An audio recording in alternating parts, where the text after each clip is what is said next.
Cher patient, ce soir est une séance un peu spéciale.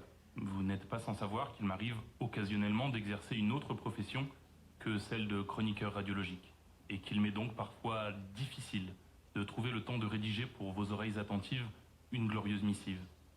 Comme disent certains habitants du Kenya et de la Tanzanie, en ce moment, les obligations m'assaillent.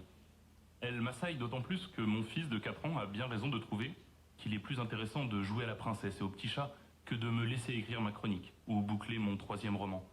Et comme à 32 ans, il faut savoir garder son âme d'enfant, je me transforme inlassablement en jolie princesse aux cheveux longs pour être sauvée par un petit chat cracheur de rayons laser, au lieu de rédiger les lignes qui feront de moi le Charles Bukowski de demain. Sans vouloir digresser, je profite de l'évocation de ma carrière de princesse au petit chat pour placer un message spécial aux gamins qui ont fait pleurer mon fils en se moquant du rose à paillettes de ces Stan Smith. Bélec à vous. Le prochain qui fait pleurer Thiago, je lui envoie Bonobo à la sortie de l'école. Il paraît qu'il connaît des gens qui enlèvent des enfants et reprogramment leurs esprits pour en faire des tueurs. Mais trêve de menaces périscolaires. Revenons-en à nos moutons, chers patients. Cette semaine, noyé entre le chantier de mon château, l'écriture d'un roman et l'éducation de mon fils, je n'ai pas eu le temps de vous rédiger une chronique complète.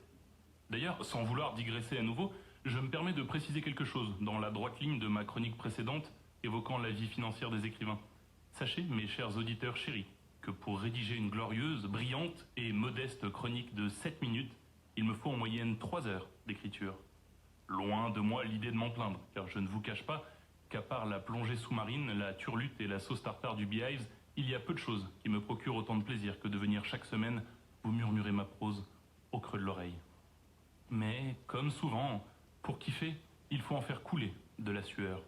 Et bien que je ne sois pas prêt de compter les thousands, il me semble important que vous sachiez qu'écrire n'est pas une activité de beatnik qui traîne au bord de l'eau en récitant le nom des roses, que ce n'est pas une activité qui se pratique en dilettante, mais qu'en attendant la gloire, qui arrive à grands pas, j'encaisse tout ce que je peux et travaille sans relâche malgré les démons qui me tentent. Depuis tout ce temps, je ne suis plus un enfant et je sais bien que je ne le retrouverai plus, ce paradis perdu, fait de créativité infinie, de petits chats et de princesses. Je sais bien que les adultes finissent toujours par tuer Kenny. Alors laissez-moi juste le temps d'écrire et de rêver de ma carrière à venir. Laissez-moi être happy, laissez-moi rêver avant l'éveil. Ah, merde. Et voilà qu'encore une fois, je me suis laissé emporter par ma plume, emporté par la foule, et que déjà le bas de ma page pointe le bout de son nez. Je m'étais promis de ne pas en écrire une deuxième.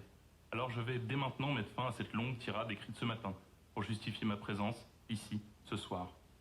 Alors, bien que vous quitter me déchire le cœur, et bien que je sois probablement capable de vous raconter encore moult péripéties, mettant en scène un grand singe, un brin vénère, une princesse à barbe et un petit Thiago en Stan Smith rose, je vais simplement demander à mon complice aux platines d'envoyer les premières notes du morceau que j'ai choisi pour vous ce soir.